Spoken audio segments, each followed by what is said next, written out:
Hello guys, how are you? So first, let me introduce myself. My name is Echa and today I'm gonna be your moderator. Hi, Echa. I'm fine. Thank you for asking.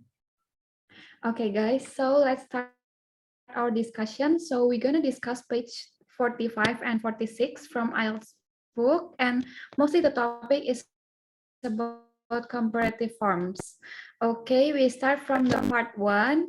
What are your answers for number 1 until 3, Karyn? Hi, Aja. I think the correct answer for question number 1 until 3, secondly, is accurate, easier, and more common. Am I right?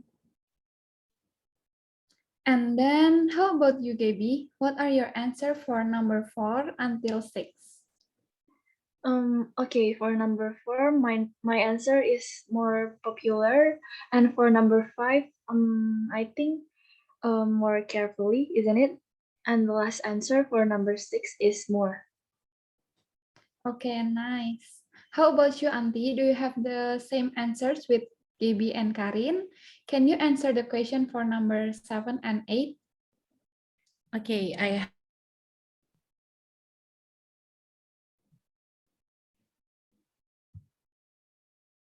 Hello, number Auntie? 1 to 6. I need for question number. Okay, hello. Okay. Yeah, my answer for question number 7 is fewer, and for number 8 is more creative in future. Is that right? I see. I think you guys have the same answer for questions part 1A. Okay, let's move to questions part 1B. In questions 1B, we are going to talk about comparative use in part 1A that classify into adjective, adverbs, and quantifiers. Let's start with you, Gaby. Right, so for the adjectives, I guess there are easy, common, and popular. What about you, Karin and Auntie? Can you solve for B and C? For adverbs from the question of part 1, I think it's accurate, carefully, and creatively. What about you, Auntie? Okay, I think for the C are quantifiers, right? I guess much and few because quantifiers usually express the quantity. My answer are much and few then. Nice, interesting answers. I agree with all your answer, guys. Next, we move to questions part 2A. Let's start from your answer, Auntie. What is your answer for number 1 until 3 questions part 2? For question number 1, my answer is there were more subjects at school in the past. And for the question number 2, I answer history wasn't more practical as is today. And for number 3, students were encouraged to think more creatively. I'm not so sure, but that's my answer so far. Okay, Auntie. How about you, Karin? What is your answer for number 5? Sorry, 4 until 6? For number 4 is not necessary. Number 5 is important. And for number 6 is disrespectful. But I'm not sure. Correct me if I'm wrong. How about you, Gabby? Do you have the same answer with me and Auntie? Yes, I agree and have the same answer as you guys. Nice.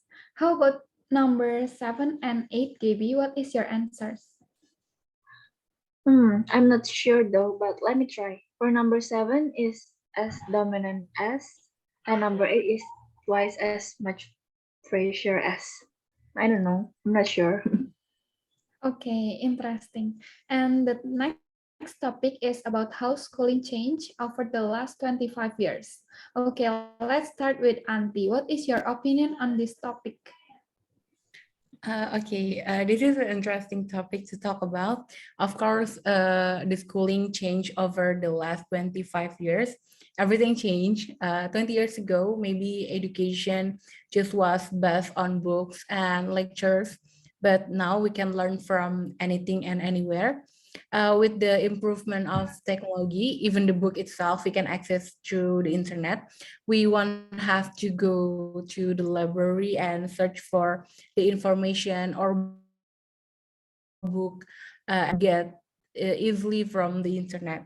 In the past, maybe student would have to spend hours in library searching for books or articles for a project or research.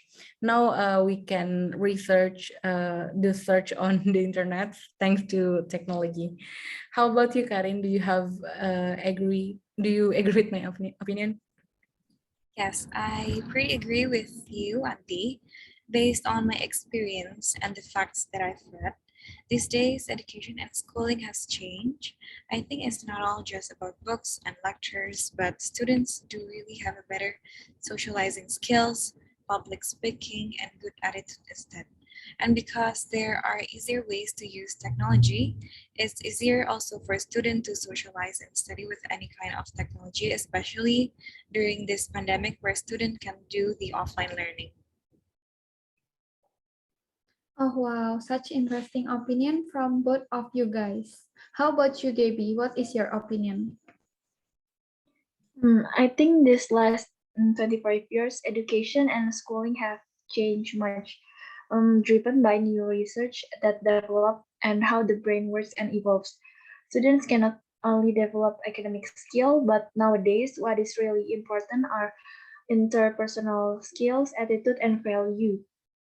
We are also supported by technology that is evolving each and every year, so it's easier for us to support our studies and learning.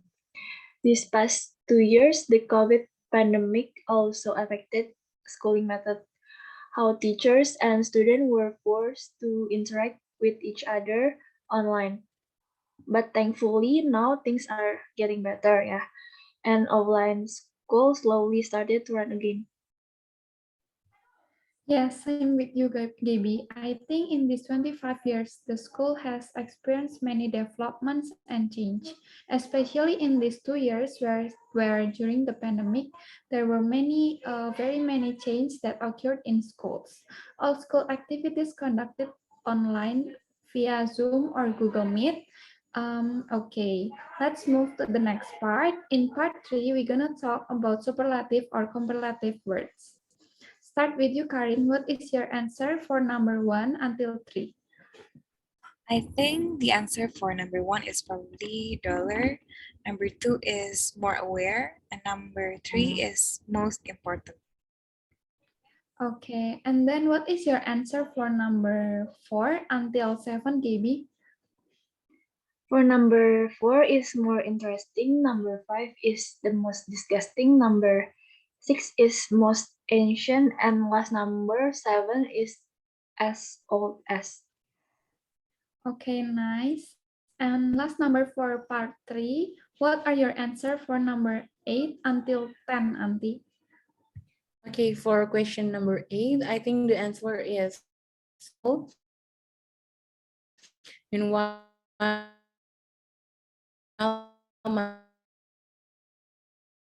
answer number 6, honestly. I think you guys already understand the difference between superlative and comparative words. Let's move to part 4. Next, we will discuss a table that shows data on the number of who choose several types of lessons from last year compared to this year. Let's start with Auntie. What are your answer for number 1 until 4? My answer for the question number 1 to number 4 are the most common, twice as many, slightly higher, and second most popular. What do you guys think? Okay, and then how about you, Karim? What are your answer for number 5 until 8? If I can choose the same answer twice, the answer for number five will be the same as.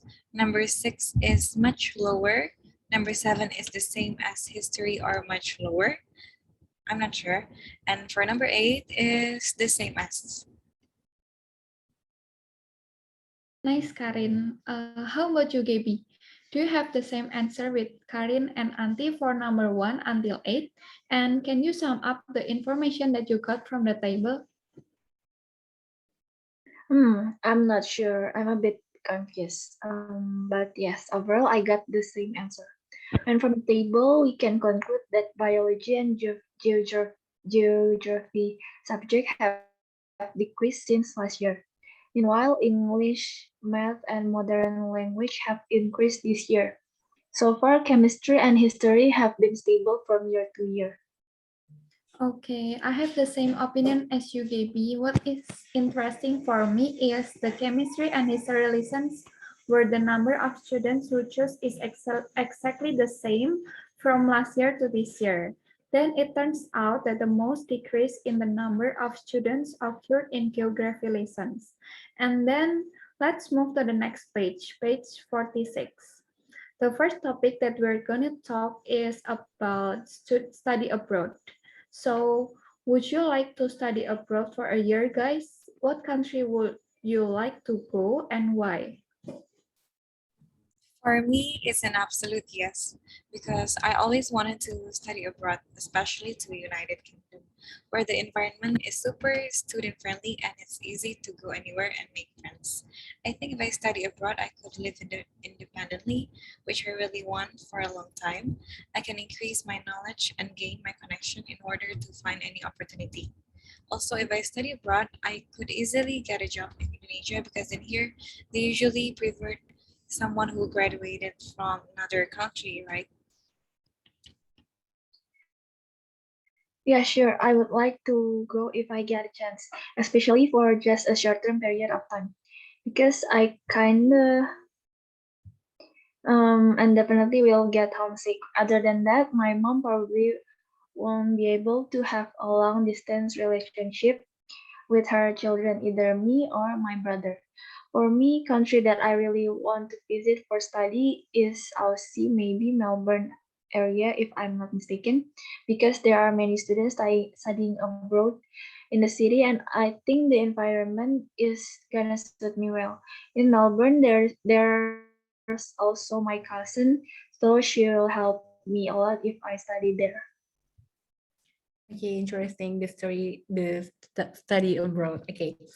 Somehow there's a time when I wanted very much, but there was a time when I want to move back. I'm very interested in continuing my study in South Korea, city, and somehow it motivated me to go study abroad there. I feel like an educated woman has a great role and stood straight to her own life. So that's why. Oh wow, interesting guys. For me, I think I will choose Singapore to study abroad because Singapore has good quality of schools and its location is also close to Indonesia. And also besides that I can learn English there. And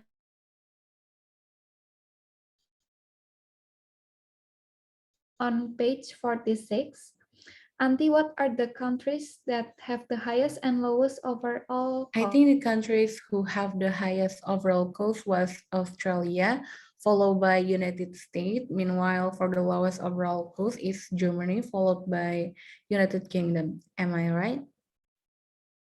Yes, right, Auntie. And then for Karin, what are the countries that have lowest and highest study costs and living costs? I think it's United Kingdom, and also based on my experience, the highest living cost goes to UK because my sister took her short course last year and found that the transportation is very expensive for a student, and she preferred to cook for her daily meal instead of grab from any restaurant.